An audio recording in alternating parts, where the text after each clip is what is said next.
නමෝ තස්ස භගවතු අරහතු සබ්බ ධම්මේසු අප්පටිහත ඥානචාරස්ස දස බලදරස්ස චතු වේසාරජ්‍ය විසරදස්ස සබ්බ සත්තුත්තමස්ස ධම්මිස්ස රස්ස ධම්ම රාජස්ස ධම්මස්සාමිස්ස තථාගතස්ස සබ්බඤුනෝ සම්මා සම්බුද්දස්ස නමෝ තස්ස භගවතු අරහතු සබ්බ ධම්මේසු අප්පටිහත ඥානචාරස්ස දස බලධරස්ස චතු වේසාරජ්‍ය විසරදස්ස සබ්බ සත්තුත්තමස්ස ධම්මිස්ස රස්ස ධම්ම රාජස්ස ධම්මස්සාමිස්ස තථාගතස්ස සබ්බඤුනෝ සම්මා සම්බුද්දස්ස නමෝ තස්ස භගවතු අරහතු සබ්බ ධම්මේසු අප්පටිහත ඥානචාරස්ස දස බලධරස්ස චතු වේසාරජ්‍ය විසරදස්ස සබ්බ සත්තුත්තමස්ස ධම්මිස්ස රස්ස ධම්ම රාජස්ස ධම්මස්සාමිස්ස තථාගතස්ස සබ්බඤුනෝ සම්මා සම්බුද්දස්ස.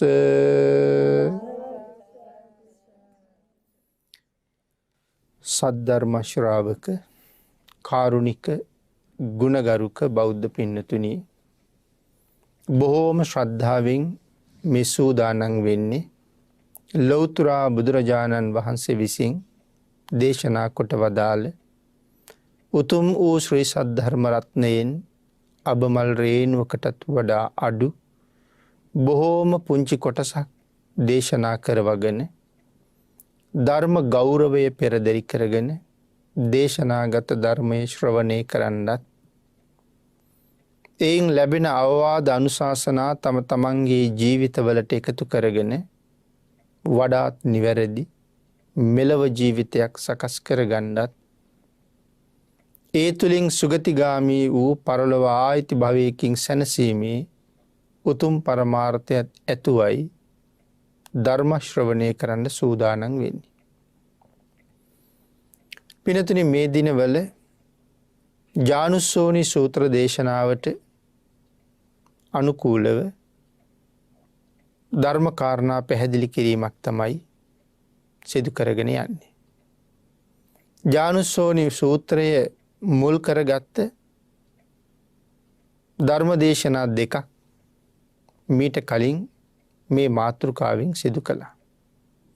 ඒ සූත්‍රයට අනුකූලව සූත්‍රය පැහැදිලි කරන්න කලින් අවශ්‍ය කරුණු ටිකකුයි සාකච්ඡා කරන්න. එමනම් ඒ යටතේ කෙරෙන තුන්වෙනි ධර්ම දේශනාව.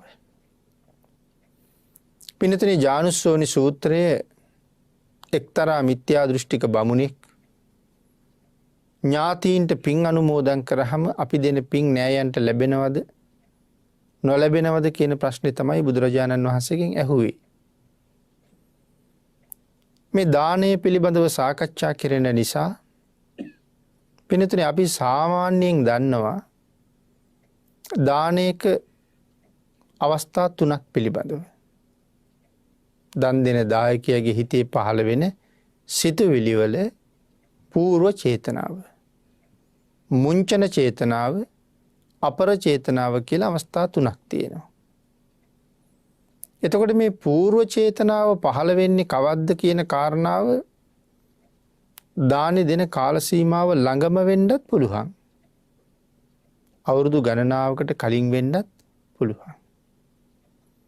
දැන් අපේ පින්නතුන් අද මේ ධර්ම දානමය පින්කමක් කරනවා.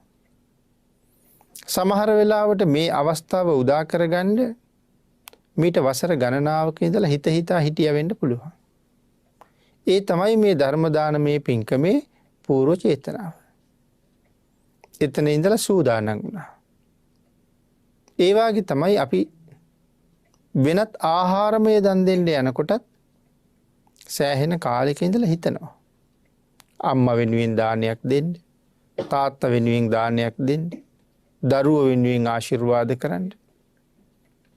ආන්ගේ ඉස්සරලාම හිතුන තැන ඉඳලා පින්කම සම්පූර්ණ කරගන්න තැනට එනකම්ම, විශේෂයෙන් දන් දෙන තැනට එනකම්ම පූර්ව චේතනාව තමයි තියෙන්නේ. මතක් කරන වෙලාවේ ඉස්සරලාම අදහස් කරන වෙලාවේ හරි සතුටක් තියෙනවා. ඊට පස්සේ සතුටින්ම ක්‍රමක්‍රමයෙන් ටික පින්කමට ලෑස්ති වෙනවා. හැබැයි ওই ලෑස්ති වෙන අතරතුර නොසතුටු ඇති වෙන වෙලාවලුත් තියෙනවා. ඒ වෙලාවල් වල ආපහු හිත පහළ බහිනවා. නැවත ආය හිත සතුටට පත් කරගන්නවා. සෝමනස්ස සහගත කරගන්නවා. මෙහෙම පූර්ව චේතනාව කුසල් සහ අකුසල් දෙකම මිශ්‍ර වෙලා තියෙනවා. එතන අකුසල් කියලා කිව්වේ සමහර වෙලාවක තරහ එන්නත් පුළුවන්. තව සමහර වෙලාවක කනගාටුවක් ඇති වෙන්නත් පුළුවන්. මේ දේවල් වලින් අකුසල් ඇති වෙනවා. දුක, කනගාටුව, කේන්තිය මේ හැම එකක් තුළම ද්වේෂසිතක් තියෙනවා. එතකොට අකුසල චෛතසිකයක් තියෙනවා. නැවත ආයේ සතුටින් සූදානම් වෙනකොට සෝමනස්ස සහගත වෙලා ආශ්‍රයක් කුසල් සිත් වැඩියෙන් යෙදෙනවා. මෙහෙම මේ සිතුවිලි උස් පහත් වෙමින්, සතුටු වෙමින්, කලකිරීමෙන් පූර්ව චේතනාව මුදුන්පත් කරගෙන කටයුතු කරන හැම වෙලාවකම දානමය පුණ්‍ය ක්‍රියාවේ කුසලයේ අපිට තියෙනවා. දානමය චෛතසිකයේ කුසලයක් තියෙනවා. එතකොට දන් දෙන වෙලාවේදී අපි බොහෝම සතුටින් දන් දෙනවා. දන් පූජා කරනවා. හැබැයි අර පූර්ව චේතනා වෙලාවේදී මහා සංඝයාට දන් දෙනවා නම් අපි මාසයකට හමාරකට සැරයකට කලින් ගිහිල්ලා ආරාධනාවකුත් කරනවා. ස්වාමීනි අහවල් දවසේ අපේ ගෙදර දානමය පින්කමක් තියෙනවා. මෙච්චර ප්‍රමාණයක් වඩින්න ඕනේ. ඔතන පින්නතුනි හරි විශේෂ කාරණාවක් තියෙනවා. අපි එහෙම ආරාධනාවක් කරාම 19ක් වැඩමවා ගන්න ආරාධනා කළා නම් අපිට 8 ළමක් ලැබෙන්න පුළුවන්. එහෙම වුණොත් කනස්සල්ලක් ඇති වෙනවා. අහවල් ස්වාමින් වහන්සේලා වඩින්න ඕනේ කියලා හිතුවට පන්සලේ නායක හාමුදුරුවොත් වඩින්න ඕනේ, පඬිත හාමුදුරුවොත් වඩින්න ඕනේ, අපිට උගන්වපු ගුරු හාමුදුරුවොත් වඩින්න ඕනේ, ළඟ පන්සලේ හාමුදුරුවොත් වඩින්න ඕනේ. එහෙම කියලා අපි හිතාගෙන හිටියට සමහර වෙලාවට ඒ හිතාගෙන හිටපු ස්වාමින් වහන්සේලා ඔක්කොම වඩින්නේ නැහැ. අපි කියමු අපිට සාමණේර ස්වාමින් වහන්සේලා ටිකක් දානෙට හම්බුණා කියලා. දායකයාගේ හිත කලකිරුණොත් දානි සාංගික වෙන්නේ නැතුව යනවා. එතකොට සාමණේර ස්වාමින් වහන්සේලා ටිකක් පොඩි ස්වාමින් වහන්සේලා ටිකක් හම්බුණා කියලා කලකිරීමක් ඇති වෙනවා. දුකක් ඇති වෙනවා.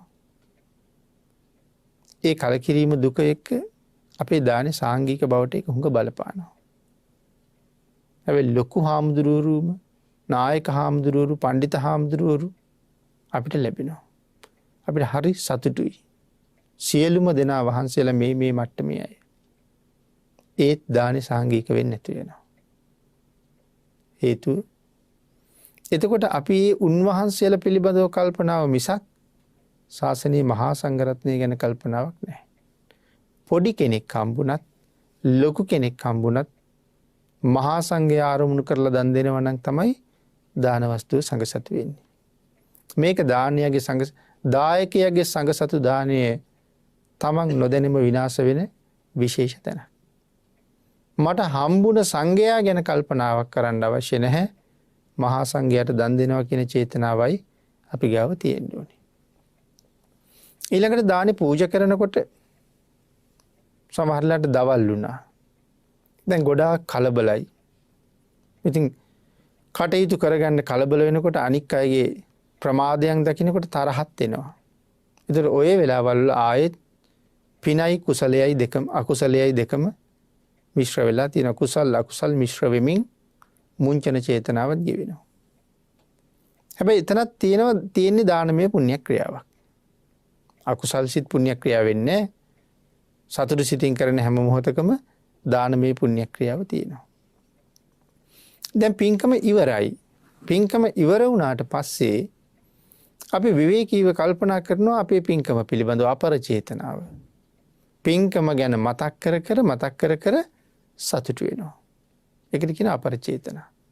පූර්ව චේතනා, මුංචන චේතනා, අපර චේතනා කියන අවස්ථා තුනම පිරිසිදු කරගෙන දන් දුන්නාම ඒ දානේ හරි මහත්ඵලයි. ඊට පස්සේ හිතෙනවා මම මේ කරගත්ත පින මගේ දරුවන්ටත් අනුමෝදන් කරන්න ඕනේ. මගේ ඥාතීන්ටත් අනුමෝදන් කරන්න ඕනේ. දෙවියන්ටත් අනුමෝදන් කරන්න ඕනේ. අපිට ශිල්ප ශාස්ත්‍ර කියලා දුන්න අපි ගුරුවරුන්ටත් අනුමෝදන් කරන්න ඕනේ. කියලා පස්සේ හිතෙනවනේ අහවල් අයට පින් දෙන්න ඕනේ කියලා. එතකොට අන්න ඒ කාරණාවෙත් තියෙනවා අහවල් අයට පින් දෙන්න ඕනේ පූර්ව චේතනාව. දැන් එතකොට මේ අර කාරණාව නෙමෙයි. පින්කම ඉවර වෙලා මම රැස් කරගත්ත පිනුයි දැන් අනුමෝදන් කරන්න හදන්නේ. එතකොට ඒ ක්‍රියාවේ පූර්ව චේතනාව. මේකට කියන්නේ පත්තානුමෝදනාව කියලා. පත්තානුමෝදනා. දස පුණ්‍ය ක්‍රියාවේ එක අංගයක්. පත්තානුමෝදනාවේ පූර්ව චේතනාව, පත්තානුමෝදනාවේ මුංචන චේතනාව, පත්තානුමෝදනාවේ අපර චේතනාව. මෙන්න මෙහෙම පින් අනුමෝදන් කරනකොට කොච්චර පින් අනුමෝදන් කළත් අපේ පිනේ අඩුවක් වෙන්නේ නැහැ. ඇයි අඩුවක් වෙන්නේ නැත්තේ? පින් දෙන්න පින්නදී පින් වැඩි වෙනවා. මේක පත්තානුමෝදනා. පත්ති දාන සහ පත්තානුමෝදනාව.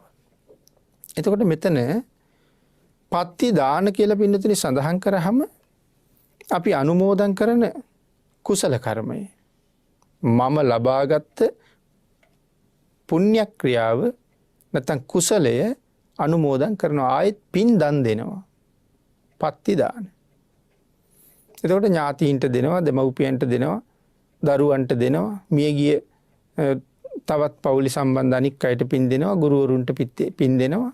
අයිති වෙන්නේ පත්ති දාන.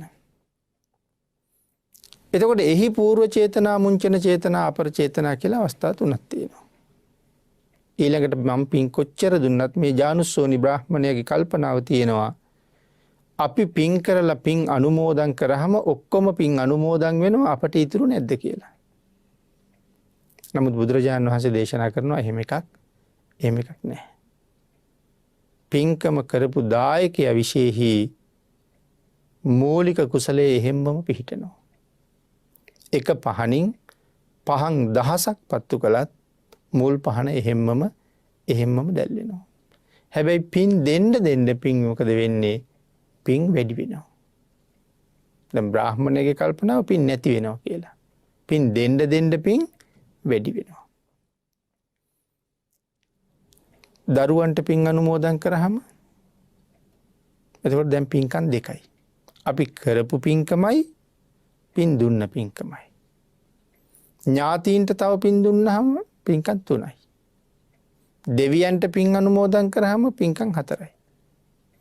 ඊට පස්සේ මේ අපේ පින්නතුන් යනවා අනුරාධපුරයට. ගිහලා රුවන්වැලි සෑය ගාවට ගිහිල්ලා අදිෂ්ඨාන කරනවා අහවල් දවසේ මම දානයක් දුන්නා. එයින් රැස් කරගත්ත සියලුම පින් මේ මහසෑය ආරක්ෂා කරගෙන ඉන්න දෙවියන්ටත් අනිකුත් සියලු දෙවියන්ටත් අනුමෝදන් කරනවා කියලා. ඊට පස්සේ යනවා තූපාරාමේ ගාවටත් ගිහිල්ලා එහෙම්මම කරනවා. මහබෝධිය ගාවටත් එහෙම්මම කරනවා. සෝමාවතී සෑය ගාවට ගිහිල්ලත් සේරුවා විල ගිහිල්ලත් එහෙම්මම කරනවා. එතකොට දැන් 5 පොලක 6 පොලක පින් දුන්නා. එතකොට පින්කම් කීයක්ද? ආයෙත් ඒකට පින්කම් 5ක් 6ක් එකතු වෙලා. පින්නතුනි 100 පොලක පින් අනුමෝදන් කළොත් දායකයට පින්කම් 101ක් තියෙනවා. ඇයි 100 පොලක පින් දුන්න පින්කම් 100යි පින් රැස් කරගන්න අපි කරපු මූලික පින්කමයි. එතකොට පින්කම් 101යි. එහෙනම් කවදාවත් පිනේ අඩුවක් නැහැ දුන්න කියලා. දෙන්න පින වැඩි වෙනවා. එතකොට පින් මෙච්චර දෙන්න පුළුවන් වගේ පව් දෙන්න බැරිද කියලා ප්‍රශ්නයක් එන්නේ නැද්ද අපිට? පව් දෙන්න බෑ හැබැයි. පව් නම් සම්මාදන් වෙලා කරන්න ඕනේ. පව් අනුමෝදන් කරවන්න බෑ. පින් අනුමෝදන් කරවේ. එතකොට කෙනෙක් හිතයි ඇයි ඒ කියලා. පින් රැස් කළෙත් මම නම් පව් රැස් කළෙත් මම නම් පින් දෙන්න පුළුවන් නම් ඇයි පව් දෙන්න බැරි? හේතුව තමයි පින ඊටාම ප්‍රබලයි. පව ඊටාම කුඩයි. මේ කාරණාවන්ගෙන් තමයි තේරෙන්නේ බෞද්ධයෙක් වෙලා ඉපදිච්ච එකේ වටිනාකමේ ප්‍රමාණය දක්වන්න බෑ නේද කියලා. මනුස්ස ජීවිතයක් ලබනවා කියන එක හරි ශ්‍රේෂ්ඨයි. ඒක බෞද්ධයෙක් වෙලා ඉපදුනත් අබෞද්ධ කෙනෙක් වෙලා ඉපදුනත් මනුස්ස ජීවිතේ ශ්‍රේෂ්ඨයි. පෙර සිල් රැකපු පිනක් නිසාම තමයි මනුස්ස ජීවිතයක් ලැබිලා තියෙන්නේ. නමුත් සම්මාදිට්ඨික වන්නෙම්වා කියන ප්‍රාර්ථනාවක් නැති හින්දා මිත්‍යා දෘෂ්ටික වෙලා ඉපදිලා ඉන්නවා. හැබැයි අපි පින් කරනවා වගේ පින් කරන්න ඒ අය යොමු වෙන්නේ නැහැ. ඒ නිසා ඒගොල්ලන්ට මහා භාග්‍යයක් ලබන්න අවස්ථාවක් නැහැ. අපිට නැවත පින් කර පින් දීලා තව පින් වර්ධනය කරගන්න පුළුවන්. අනිත් එක අපි දන්නවා පව ඊටාම කුඩයි පින හරි ලොකුයි කියලා. ඒකට උදාහරණ කීපයක් කියයි. පින්තුනි අපි සඳහන් කළානේ පත්ති දාන පත්තානුමෝදනා කියලා. එතකොට මේ පත්ති දාන සහ පත්තානුමෝදනා කියන කාරණාවන් දෙක සඳහන් කරාම විශේෂයෙන් සඳහන් කළා අපි පින් දෙනකොට ඒක පත්ති දාන. අපේ ඥාතියා පින් අනුමෝදන් වෙනවා පත්තානුමෝදනා. මියගිය ඥාතියෙක් പ്രേත ලෝකෙක ඉඳලා බලාගෙන ඉන්නවා පින්කන්න. දෙවියෙක් දිව්‍ය ලෝකෙක ඉඳලා දිවසින් බලාගෙන ඉන්නවා පින්කන්න. ඒගොල්ලෝ ඔක්කොම අපි දෙන පින් අනුමෝදන් වෙනවා. ඒගොල්ලන්ට ඒ කුසලයේ අඩු නැතුවම ලැබෙනවා කියලා සඳහන් කළා. ඊළඟට පින්නතනේ මේක පැහැදිලි කරනකොට විශේෂයෙන් සඳහන් කළා ඇයි පව් දෙන්න බැරි කියලා. අපිට කරන්න තියෙන ලොකුම පව මොකද්ද? මේ මනුස්ස ලෝකේ ඉපදිලා කරන්න තියෙන ලොකුම පව් පහක් තියෙනවා. අපි ඒවට කියනවා ආනන්තරීය පාප කර්ම කියලා. නමුත් කොච්චර කාලයක් නිරාදුක් විඳින්න ඕනද කියලා අහලා දෙනවද එතකොට? වැඩිම වුණොත් මහා කල්පයක්. ආනන්තරීය පාප කර්මයක් නිසා වැඩිම වුණොත් මහා කල්පයක් දුක් විඳිනවා. අන්තර් කල්පකින් හමාරකින් නිදහස් වෙන විශේෂ පුද්ගලයොත් ඉන්නවා. ඊටත් අඩුවෙන් නිදහස් වෙන අතිවිශේෂ පුද්ගලයොත් ඉන්නවා. ඊටත් අඩුවෙන් නිදහස් වෙන කියලා කියහම දැන් අජාසත්ත මහරජුරුත් ආනන්තරීය කර්මයක් කළා. තමන්ගේ තාත්තව ඝාතනය කළා. මං හිතන්නේ සාමාන්‍ය ආනන්තරීය කර්මයකටත් වඩා තවත් මහා ලොකු අකුසලයක්. හේතුව තමයි බිම්බිසාර රජුරු සෝවාන් වෙලයි හිටියේ. එවන් තාත්ත කෙනෙක් ඝාතනය කරන්නේ. සාමාන්‍ය තාත්ත කෙනෙක් නෙමෙයි. නමුත් අජාසත් රජුරු කොච්චර කාලයයිද නිරේ ඉන්නේ? අවුරුදු 60000ක් වගේ කාලයක්. අන්තර්කල්පයක් නිරේ ඉන්න වුණා නම් මනුස්ස වර්ෂයෙන් කොච්චර අවශ්‍ය කියනවද? මනුස්ස වර්ෂය 1.140 ඒවා 86,40,000 අන්තර්කල්පය. මනුස්ස වර්ෂ අසංඛ්‍ය 86,40,000 ඒවා 256ක් මහා කල්පයක් නා. ඒ තරම් දීර්ඝයි නම් මේ කාලයේ අජාසත් රජු කොහොමද අවුරුදු 60,000න් ගොඩට එන්නේ? මං කියවා අති විශේෂ පුද්ගලයෝ එහෙම ඊටාම කෙටි කාලින් නිදහස් වෙනවා කියලා. දේවදත්තයන් වහන්සේ ඇසුරු කරලා ආනන්තරීය කර්මයක් කරලා පස්සේ විශ්වයේ පහළ වුණ පරම කල්යාණ මිත්‍රයන් වහන්සේ සම්මා සම්බුදුරජාණන් වහන්සේගේ ඇසුරට යොමු වුණා. යොමු වෙලා බුද්ධ වචනයට මොනතරම් ගරු කළාද, මේ ශාසනය කොයිතරම් උතුම් විදිහට කටයුතු කළාද, ගිහි ශ්‍රද්ධාවන්තයන් අතර අගතනතුර ලබා ගත්තා. මේ පීතෘ ඝාතක අජාසත් රජු ඒ කරගත්ත පිණුත් ඒ තිබුණ ශ්‍රද්ධාවත් නිසා අර අකුසලයේ කැපිලා ගිහිල්ලා ලෝක මුනිරයට තීරණය වුණා. අවුරුදු 60,000යි. උණු කරපු යකඩ වගේ ලෝදිය. ලෝහමය දියර. යකඩ උණු කරාම කොහොමද ඒ වගේ? තෙල් චාත්තියක් පැහෙනවට වඩා කෝටි ගානකින් භයානකයි. ආන්ගේ ලෝදිය නිරේ අවුරුදු 30,000ක් පාද දෙක උඩට හිස යටට රජ්ජුරු නිරේ පතුලට ගමන් කරනවා. ඔබත් මමත් මේ කතා කරන මොහොතත් අජාසත් රජ්ජුරු තාමත් ලෝකමු නිරේ පහලට ගමන් කරනවා. අවුරුදු 30,000ක් නේ. භාග්‍යතුන් වහන්සේ පිරිනමන පාලත් අවුරුදු 2000 ගානක් නේ තව. එහෙනම් තව කොච්චර කල් තියෙනවද රජ්ජුරුන්ට පතුලට යන්න? ඊට පස්සේ පතුලට ගියහම අනිත් පැත්තට හැරුණාම හිස උඩට පාද යටට ආය අවුරුදු 30,000ක් උඩට එනවා. ඒ ආහම රජ්ජුරුව ගොඩට එනවා. නිරයෙන් නිදහස් වෙනවා. ආනන්තරීය කර්මයක් කරලත් පිනෙන් පුළුවන් වුණා ඒ කර්මයේ බලය මකලා දාන්න. ඒ තරම් පින ප්‍රබලයි. පින්නතුනි අපේ අපදාන පාළිය වාගේ අරගෙන බලහම උත්තර සාමණේරයෝ පිළිබඳව කාරණාව සඳහන් කරනවා. උත්තර සාමණේරයෝ මෙයින් කල්ප 30,000කට කලින් විද්‍යාධරයෙක් හැටියට ඉපදිලා ඉඳලා අහසින් යනකොට හිමාල වනයේ එකම ආලෝකයයි. මුළු වනාන්තරයට ඉහළින් මුළු අහසම බැබලෙනවා. වනාන්තරයත් බැබලෙනවා. මේ එළිය කොහෙන්ද කියලා බලහම සුමේද කියන බුදුරජාණන් වහන්සේ වැඩ ඉන්නවා හිමාලයට වැඩලා. සුමේද භාග්‍යතුන් වහන්සේගේ කාලේ. පුදුම සතුටක්. අනේ මේ මහා පුරුෂයන් වහන්සේට මම මොනවද පූජා කරන්නේ? එහෙම හිතිලා ළඟම ගහක තිබුණ කිනිහිරි මල් පිපිලා. කිනිහිරි මල් 3ක් කඩාගෙන ඇවිල්ලා බොහෝම ශ්‍රද්ධාවෙන් බුද්ධ ගෞරවයෙන් බුදුරජාණන් වහන්සේට පූජා කළා. බුද්ධානුභාවයෙන් ඒ කිනිහිරි මල් 3 එහෙම්මම අහසට පැන නැගලා බුදුරජාණන් වහන්සේගේ ශීර්ෂ ධාතුවට උඩින් චත්‍ර 3ක් ඉහළුවා වගේ පිහිටියා. ඒක දැක්කම අර පුරුෂයාට තව බොහොම සතුටුයි.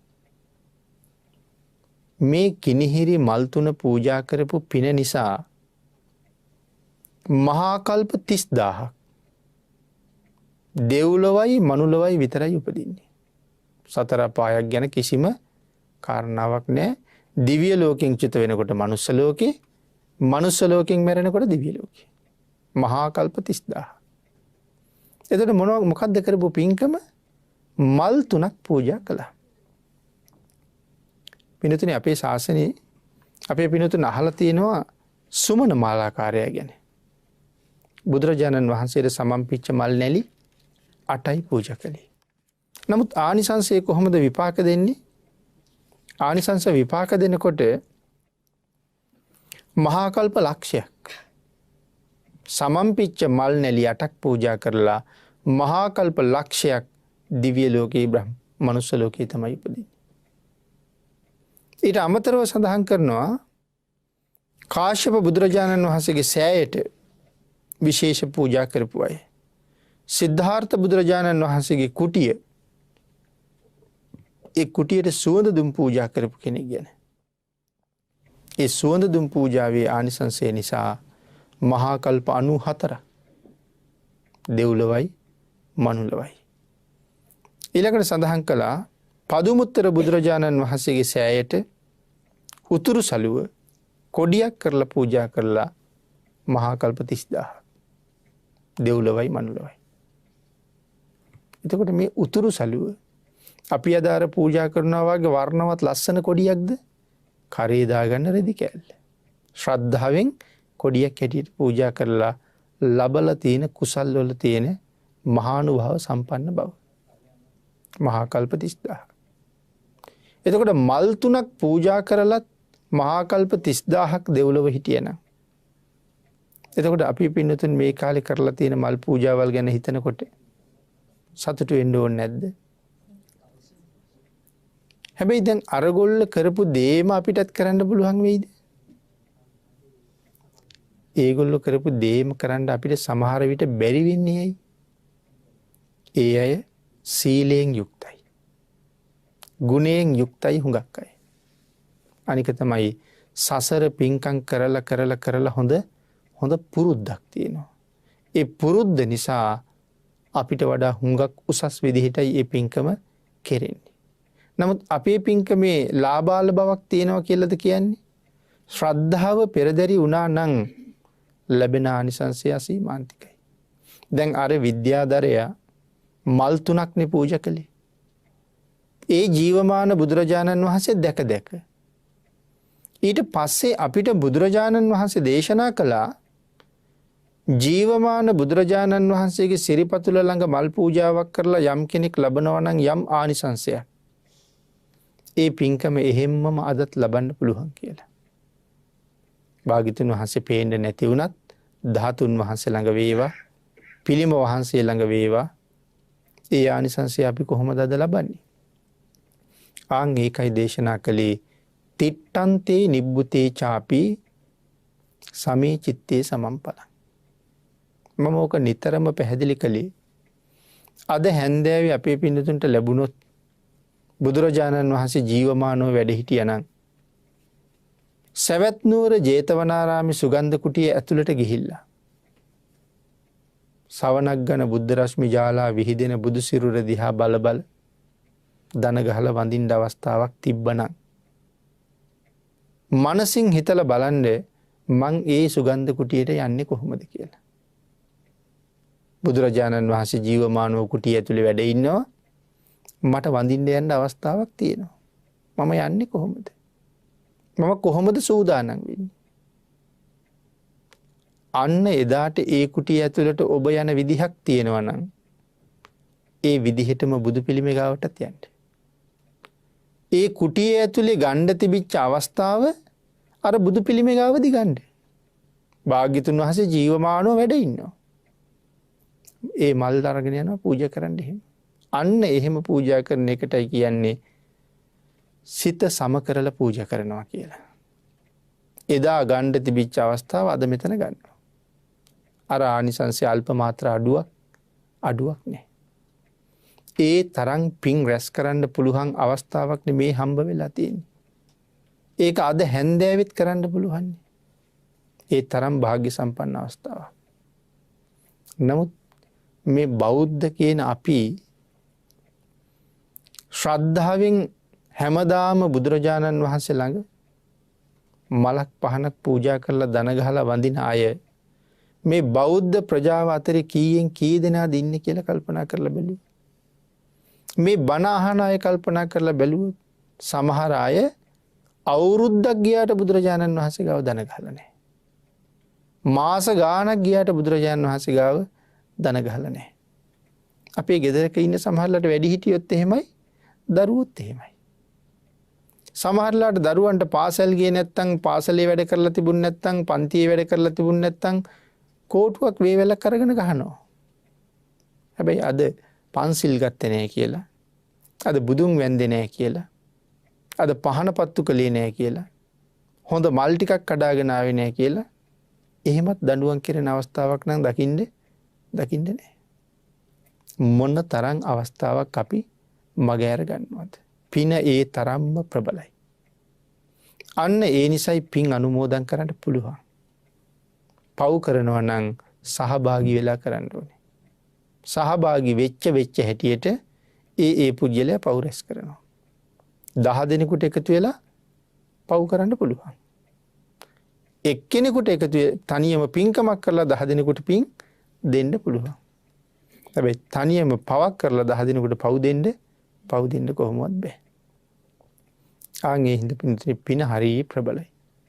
අතීත අපේ වැඩිහිටියෝ පොයි දවසේ පන්සලට ගිහිල්ලා සිල් අරගෙන පහුවදා උදේ ගෙදර ඇවිල්ලා දරුවෝ ඔක්කොටම කතා කරලා තමන් උස්සාසනයක වාඩි වෙලා දරුවෝ ඔක්කොම බිම වාඩි කරවලා පොයිදා උදේ සිල් සමාදන් වෙච්ච තැන ඉඳලා පහුවදා උදේ සිල් පවාරණය කරනකම් තමන් කරපු ඔක්කොම පින්කම් දරුවන්ට මතක් කරලා කියනවා.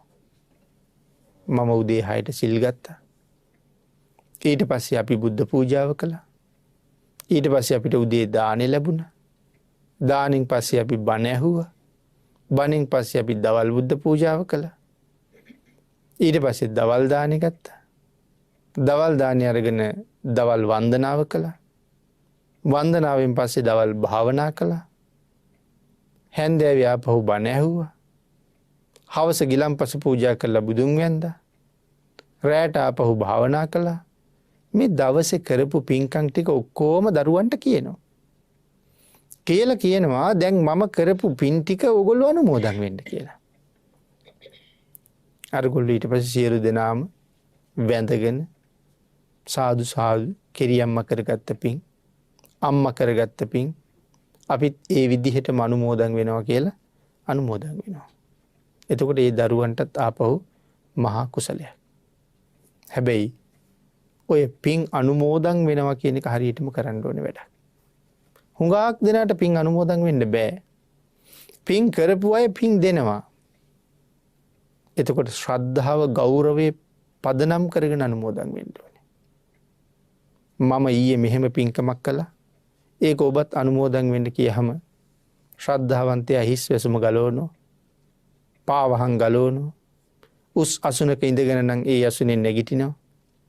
එක්ක දන ගහලා එහෙම නැත්නම් බාල කෙනෙක් කිව්වොත් ඒත් හිටගෙන හිස නමලා ඒ කරගත්ත සියලුම පින් සාදු මටත් අනුමෝදන් වේවා කියලා බොහොම ගෞරවයෙන් අනුමෝදන් වුණොත් තමයි අනුමෝදන් වෙන්නේ.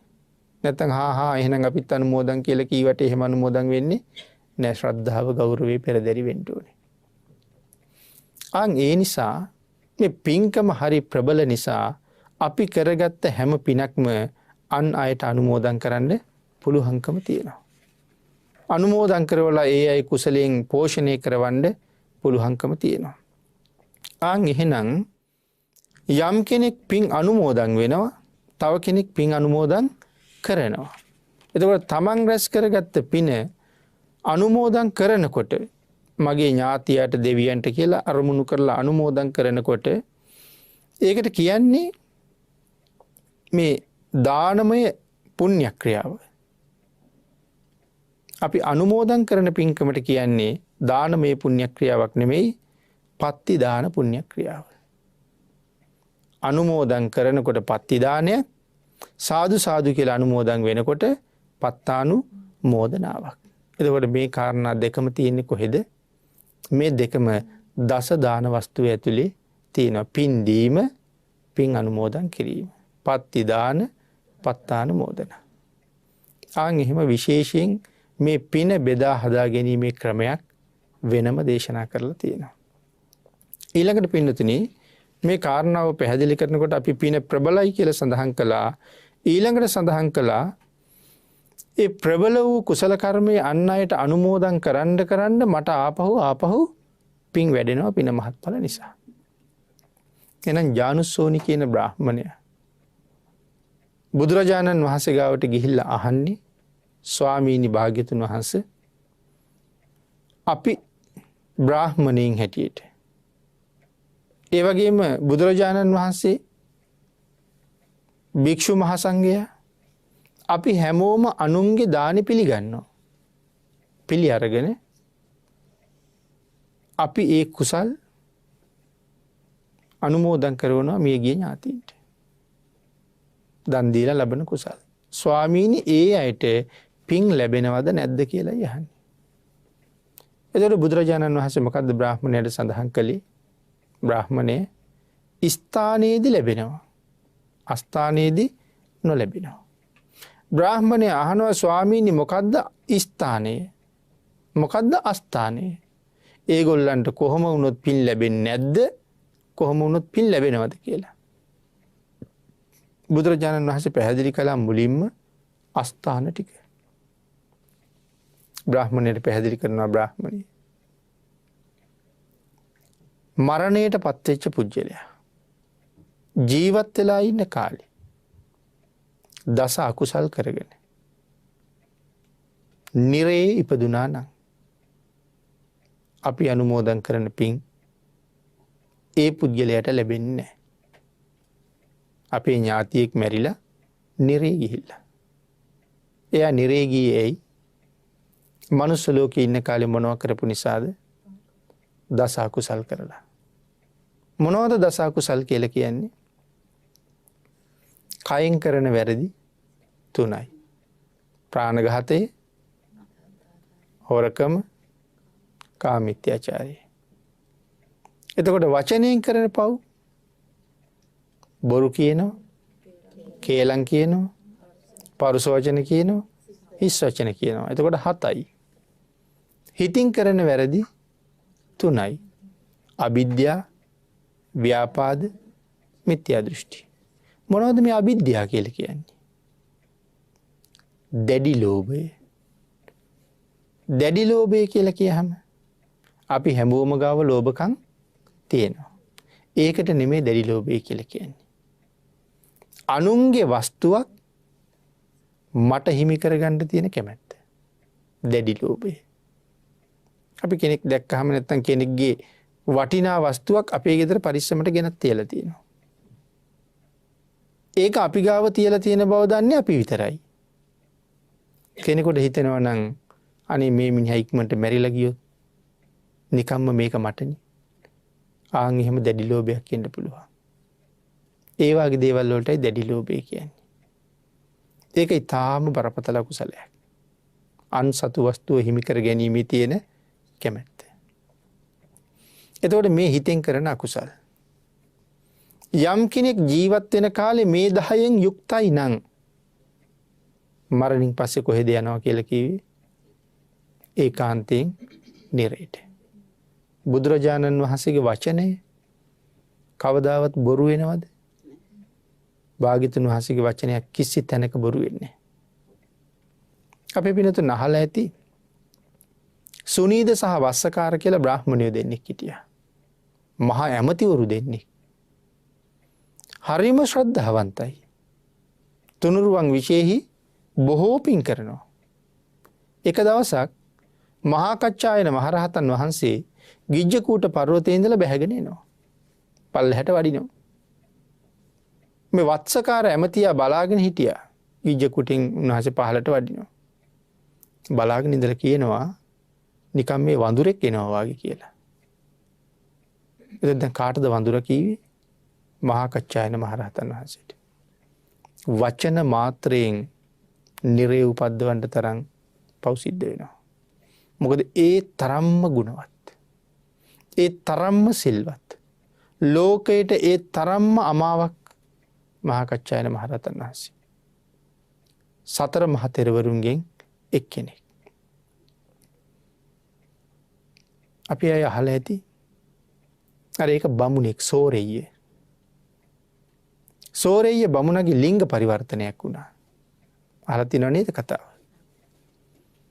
මහා කච්චායන මහරහතන් වහන්සේගේ ශාරීරියේ උඩුකය දැකලා බමුණට හිතුණා මේ සෝරෙය්‍යට අනේ මේ ස්වාමින් වහන්සේ වගේ බිරිඳ වුණා නම් කියලා. ඒ තරම්ම ලස්සනයි රත්තරන් පාටයි මහා කච්චායන මහරහතන් වහන්සේ. එහෙම හිතෙනකොටම බමුණ ආපහු හිතුණා නෑ මේ ලස්සන මගේ බිරිඳට තිබ්බනම් කියලා. සිතවිලි මාත්‍රයයි බ්‍රාහ්මණයාගේ පුරුෂ ලිංග අතුරු දහන් වුණා. ස්ත්‍රී ලිංග පහළ වුණා. එතකොට සිතවිලි මාත්‍රයට ඒ තරම් වෙනසක් කරන්න තරම් ගුණයක් නම් වඳුරෙක් කියලා කියහම කොච්චර අකුසල් පිරෙන්නේ නැද්ද? මේ කතාව බුදුරජාණන් වහන්සේ ගාවට ගියා වත්සකාරය මහා කච්චායනයන් වහන්සේට වඳුරෙක් වගේ කියලා කිව්වා කියලා. බුදුරජාණන් වහන්සේ කහෙලා දේශනා කළා වත්සකාර දන්නේ නෑ ඔය කවුද කියලා. නොදන්නවා නෙමේ ගුණේ දන්නේ නැති නිසා. වත්සකාර ගිහිල්ලා මහා කච්චායනයන්ගෙන් සමාව ඉල්ලුවේ නැත්තම් වත්සකාරට ඔය පර්වතයේ වඳුරෙක් වෙන්න වෙනවා කියලා. එතකොට වත්සකාර ළඟ බුදුරජාණන් වහන්සේ ගැන කොච්චර ශ්‍රද්ධාවක් තියෙනවද? වත්සකාර හොඳටම දන්නවා භාග්‍යතුන් වහන්සේ වචනයක් දේශනා කළොත් දේශනා කළාම තමයි කියලා. මම සමාව ගත්තේ නැත්තම් මට මරණින් පස්සේ වඳුරෙක් වෙන්නම වෙනවා. නමුත් මාන්නය කොයිතරම් ප්‍රබලද? ආන් ඒකින්ද තමන්ගේ මිනිස්සුන්ට කිව්වා මේ පර්වතයේ පුරාම වවාපල්ල පළතුරු ගස් කියලා. මම මැරිලා වඳුරෙක් වෙනවා. එතකොට කණ්ඩ පළතුරු වවන්න කිව්වා. ගස් වවලා ආරක්ෂාවට හමුදාව දැම්මා. ඒ ගස්වල ගෙඩි කාටවත් කඩන්න දෙන්නේ නැහැ. ඒ කියන්නේ වඳුරෙක් වෙන්න ලෑස්ති සමාව ගන්න ලෑස්ති නැහැ. ඒ කාන්තයෙන්ම දන්නවා බුදුරජාණන් වහන්සේ දේශනා කළා නම් වඳුරෙක් වෙනවමයි. එහෙනම් කොසල් රජුරන්ටත් ඕකම නේද උනේ? රාජිකා රාමේ නිගණ්ඨියෝ හදන වෙලාවේ නිගණ්ඨියෝ ආරාමේ පටන් ගත්ත වෙලාවේ පණිවිඩයක් ඇරිය ආනන්ද ස්වාමීන් වහන්සේ අතේ මේ ආරාමේ හදන එක නවත්තන්න කියලා. කොසල් රජුරෝ නිගණ්ඨයන්ගෙන් අල්ලස් අරගෙන දන්නව ආනන්ද හාමුදුරුවෝ එන්නේ මේක නවත්තන්නයි. ඒ හින්දා කියන්න දෙයක් නෑ දොර වහගත්තා. ආනන්ද හාමුදුරුවෝ බුදුරජාණන් වහන්සේට මතක් කළා ස්වාමීනි දොර වහගත්තා කියලා. ඊළඟට බුදුරජාණන් වහන්සේ සඳහන් කළා සරියුත් මුගලන් දෙනම වහන්සේට ඔය දෙන්න ගිහිල්ලා රජුරවන්ට කියන්න මේ ආරාමේ නවත්තන්න කියලා. සරියුත් මුගලන් දෙනම වහන්සේ ඈතින් වඩිනවා දැකලා කොසල් රජුරු මාලිගාවට ගිහිල්ලා දොර වහගත්තා. ඇවිල්ලා සඳහන් කළා ස්වාමීනි අපි දෙන්නටත් දොර වැහුවා කියලා. ආන් ඒ වෙලාවේ දේශනාවක් කළා කොසල් රජුරු දන්නේ සාරිපුත්ත මොග්ගල්ලාන කවුද කියලා. මේ කරපු පාප කර්මයට රජුරු කවදා හරි මරණයට පත් වෙන රාජ්‍ය අහිමි වෙලා කියලා. එතකොට කොසල් රජුරවන්ට රාජ්‍ය අහිමි වෙන දවසේ දවල් කොසල් රජුරු ඉන්නෙත් බුදුරජාණන් වහන්සේ ළඟමයි. ධම්මචේතිය සූත්‍රයක් දේශනා කරලා රජුරු එළියට එනකොට රජුරවන්ට රාජ්‍ය අහිමි වෙලා. අජාසත් කුමාරයා හොයන්න රජුරු පිටත් වුණා. එක කාන්තාවයි එක අස්සේ හිටියේ. අජාසත් කුමාරයා මුණ ගැහෙන්න රජගහනුවරට යනකොට රැය වුණා. වාසල් පවුරු වහලා මේ වාසල් පවුරු වැහුවාම රජෙක් නෙමේ කවුරු ආවා කිව්වත් හෙට උදේ වෙනකන් අය අරින්නේ නැහැ. ආන් ඒක හින්දා අම්බලමක රජුරුව නතර වුණා. දුප්පත් කාන්තාවක් කාඩි හාලුයි නිබුඩු හාල්බත් සහ කාඩි හොදි රජුරවන්ට කෑමට දුන්නා. රජුරන්ට වයසයි අවුරුදු 80. මේ වාගේ රළු ආහාර අනුභව කරලා පුරුද්දකුත් නැහැ. ඒ රළු ආහාරත් වැළඳුවා. රාත්‍රියේ සීතලත් වැඩි. රජුරවන්ට බඩේ අමාරුවක් හැදුනා. අම්බලෙමම මැරිලා ගියා. භාග්‍යතුන් වහන්සේ මතක් කරලා තිබ්බා මේ කරපු පවට රාජ්‍ය අහිමි වෙලයි මැරෙන්නේ කියලා. එහෙනම් බුද්ධ වචනේ වෙනස් වෙනවද? කීවොත් එහෙමම තමයි. එතකොට මේ කාරණා දෙක මතක් කළේ දස අකුසල් කර කර මේ ලෝකේ ජීවත් වෙලා මැරුණහම මොකද වෙන්නේ එහෙනම්? නිරේට යන්නේක නවත්තන්නත් කාටවත් බෑ. එහෙනම් අපිටත් ගන්න පණිවිඩයක් තියෙනව නේද? අපිත් කවුද දන්නේ හෙට වෙනකන් ජීවත් වෙයිද කියලා? තව අවුරුදු 60 70ක් අපි ඉන්නවා කියලා හිත හැකිද? එහෙම බෑ. ළමා කාලෙත් මැරෙනවා. තරුණ කාලෙත් මැරෙනවා. මැදියම් වයසෙත් මැරෙනවා. සැඳෑ සමයේත් මැරෙනවා. කාර්යාලෙදිත් මැරෙනවා. ඉස්කෝලේ යනකොටත් මැරෙනවා. පන්ති ඇතුළෙත් මැරෙනවා. ඉස්කෝල බස් එකෙත් මැරෙනවා. මරණයට තැනක් නැහැ. තාම දස අකුසල් වලින් වැළකීලා නොහිටියා නම් මරුණහම ඊට ආවාසනාවන්ත තැනක් තියෙයි. මොකද භාග්‍යතුන් වහන්සේ දේශනා කරලා තියෙන්නේ. ඒ හින්දා හැම කෙනෙක්ම තිසරණ සහිතව පන්සිල් ආරක්ෂා කරගෙන ජීවත් වෙනවා නම් ඒ පුජ්‍යලයට පුදුම රැකවරණයක් තියෙනව නේද? මැරෙන්ඩ බයයි දෙහෙමයි. මැරිච්ච ගමන් දුගතියක නෙමෙයි සුගතියක උපදින බව හොඳටම දන්නවා. එහෙනම් අපිත් අපේ ජීවිතය ඒ විදිහට වෙනස් කරගත යුතු නැද්ද? නිරයට බයයි නම්, තිරිසනෙක් වෙන්න අකමැති නම්, පෙරේතෙක් අසුරයෙක් වෙන්න අකමැති නම් අපිට වෙනස් වෙන්නම වෙනවා. ඒ කාරණාවත් අපි හිතේ තියාගමු. එහෙනම් ජානුස්සෝනිට මතක් කළා ජානුස්සෝනි අපේ ඥාතියා ජීවත් වෙන කාලේ පස්පව් දස අකුසල් කර ඉඳලා අකුසලයෙන් පිරීලා මැරිලා ගියා නම් මරණින් පස්සේ නිරයේ උපදිනවා. නිරයේ ඉපදිච්ච කට්ටියට අපි කරන පින්කම් පේන්නෙත් නැහැ. අපි දෙන පින් ලැබෙන්නෙත් නැහැ කියලා. මොකද දැකලා අනුමෝදන් වෙන්න ක්‍රමයක් ඒගොල්ලන්ට නැහැ. ඒ තරම්ම දුකක් තියෙනවා. මෙරි උපදිනවා. ඇඟ කුඩු වෙලා යනවා යමපල්ලන්ගේ ප්‍රහාර වලට. නමුත් එකපාරක් කුඩු වෙලා ගියම ආයසරයක් ඒ කර්මයේ විසින් ආයු උපද්දවනවා. ඒ කර්මයේ විසින් ආයු උපද්දනවා. කෝටි ප්‍රකෝටි ගණන් නෙමෙයි අසංඛ්‍ය ගණන් වාරවල උපදිනවා මැරෙනවා. කඩුවෙන් බෙල්ලට ගහපුවම බෙල්ල ගැලවිලා වීසි වෙනවා. ඒ බෙල්ල බිම වැටෙන්න ඉස්සලා ආයි බෙල්ලක් එනවා. ඒන බෙල්ලටත් අර කඩු පාරමයි ඒකත් විසි වෙලා යනකොට ආයි බෙල්ලක් එනවා. එහෙනම් කඩුවෙන් බෙල්ලට කොටනකොට දැනෙන වේදනාව කොහොමද? මනුස්ස ලෝකේ දැනෙනවට වඩා හුඟක් භයානක විදිහට දැනෙනවා. මොකද ගිනි ගත්ත කඩුවකින් කොටන්නේ මමත් ඉන්නේ පිච්චි. ආන් ඒ හින්දා නිරයේ ඉපදුනාට පස්සේ මේ දෙන පින් ලැබෙන්නේ නැහැ කියලා දේශනා කළා. ධර්ම දේශනාවට තියෙන කාලයත් අපිට ඉවර වෙලා තියෙන නිසා අපි ධර්ම දේශනාව මෙතනින් නිමා කරමු. ජානුස්සෝනි සූත්‍රය අසුරු කරගෙන කෙරෙන තුන්වෙනි ධර්ම දේශනාවයි මේ නිමා කරන්නේ. තවත් දේශනා කීපයක් අපිට ඉදිරියට කරන්න සිද්ධ වෙනවා. මිය ගිය අයට කොහොමද පින් ලැබෙන්නේ, කාටද පින් නොලැබෙන්නේ කියන කාරණාව ගැන. පින්නතුනි අද මේ ධර්ම දේශනාවේ ප්‍රධාන දායකත්වය දරන්නේ චන්දිමා තුෂාරී රත්නායක මෙනවිය පොළොන්නරුව. උතුම් අරමුණු කීපයක් සඳහන් කරනවා. කළුතර උග්ගල්බඩ මහාවිද්‍යාලයේ ආචාර්ය BES FA වික්‍රමසූරිය මහත්මියට ඉක්මන් සුවය ප්‍රාර්ථනා කිරීම. ඊට අමතරව මෙම ධර්ම දේශනාව සිදු කිරීම සඳහා සහභාගී වූ සියලු දෙනාටමත්, මේ සඳහා නන් අයරින් උදව් උපකාර කළ සියලු දෙනාටමත්, ධර්ම දේශනාව ශ්‍රවණය කරන සියලු දෙනාටමත් ඉක්මන් භවයකදී ඊතා කෙටි කාලයකින් සුඛ සහගත ප්‍රතිපදාවෙන් උතුම් නිර්වාණ ධර්මයේ සාක්ෂාත් කර ගැනීම සඳහා මෙම කුසලය හේතු වාසනා වේවා කියලා ප්‍රාර්ථනා කරනවා. මව්පිය දෙපාර්ශ්වයේම මියගිය සියලුම ඥාතීන්ට මේ රැස් කරගත් මහා පුණ්‍ය කර්මය අනුමෝදන් වේවා කියලා ප්‍රාර්ථනා කරනවා. මියගිය අයට පින් අනුමෝදන් කරමින් සුජීවත්ව ඉන්න අයට රත්නත්‍රී ආශිර්වාදයේ ප්‍රාර්ථනා කරමින් පින්කම සිදු කරන්නට යෙදුන චන්දිමා තුෂාරී රත්නායක මෙනවිය ඇතුළු මේ දායක පින්නතුන් සියලුම දෙනාට මේ පුණ්‍ය ධර්මයන් අනුමෝදන් වේවා. රත්නත්‍රී ආශිර්වාදයෙන් නිදුක් නිරෝගී භාවයේ චිරජීවනය ලැබේවා.